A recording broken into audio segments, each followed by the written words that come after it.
Gay Realtor launches website to help LGBTQ plus to flee Texas.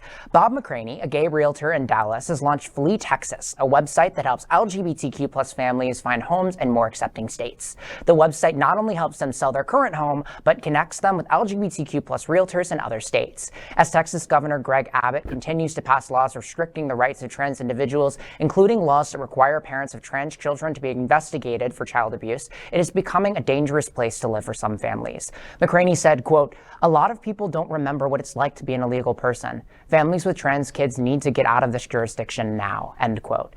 You can reach the website at texaspriderealty.com/flee Texas. Okay, who's going to start Flee Florida?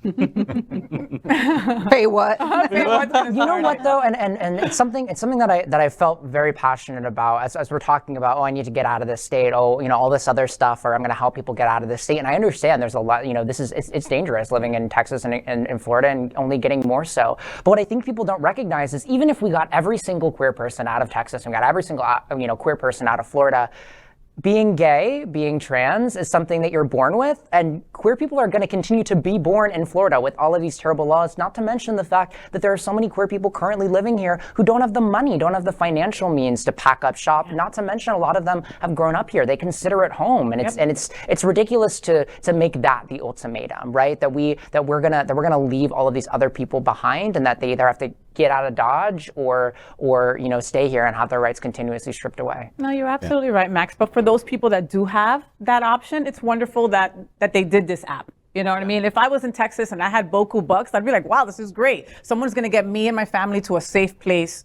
where we will be appreciated and loved. Yeah, in particular when families are involved, because when you have your children and you really want to protect your child, especially if you have a trans child, you don't want to put them through even more difficult situations than they're already facing. So I think that may be a good option for them as well. Well, especially now here in Florida, now that Medicaid won't cover any of the hormone blockers, et cetera, there are children right now that are just going to stop their meds just like that.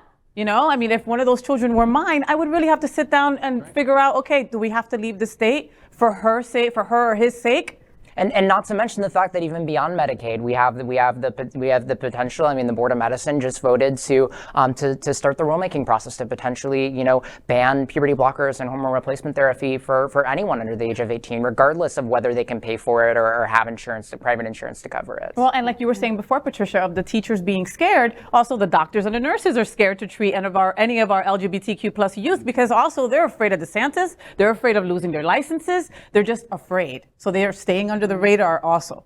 Yeah, when I read this story, I just felt so sad because I was like, in my mind, just thinking like, imagine whole counties with no mention or anybody ever, interacting with somebody who is part of the LGBTQ community. Like, how sad to think that. And then in my, I guess, immigration mind self, thinking, wow, imagine if everybody just moves to a certain state. I wonder what rules they would impose on that state, right? Like if we're all cornered into living in one particular area, it seems to me like we're being ostracized, even though we're all United States citizens, right? And we're all or legal in some way that we're able to be in this country, right? We have immigrants who come to this country to be accepted for their sexuality. I mean, I can't tell you how many immigrants I represent in asylum proceedings because they were being persecuted for their sexuality and their gender identity. So to think that this country is now going back, right, and that we might not even be a safe haven from people coming from abroad, and not even being a safe haven for our own citizens, is really, really sad to me. Yeah, I don't think I'll ever go to Texas. No, and I mean, we're based in Florida, and everyone knows that it's a predominantly red state, but I couldn't see myself moving from Florida to go somewhere else, even if it was a blue state, just because of that. I would want to stay here and fight because I would want to educate, people and, participate in local politics and just be able to spread that advocacy, to other people, just to be a little bit more open-minded and hopefully change a vote. Yeah, but I think that you would feel differently if you had children. Probably. Probably. Yeah, because then it would be like, okay, I'm living for my children. My children need to live their true authentic self, and I can't do it here. I'm getting the hell out of Dodge. You have to do the best for your family. Yeah. Right. LGBTQ plus news is vital for our community and for the broader world as a whole. We have enough enemies at Fox News. Tucker, Sean, and Laura are loud. We need passionate allies. Happening Out Television Network, Queer News Tonight, and It's Happening Out are literally out of the closet and into the headlines. Our community needs your support.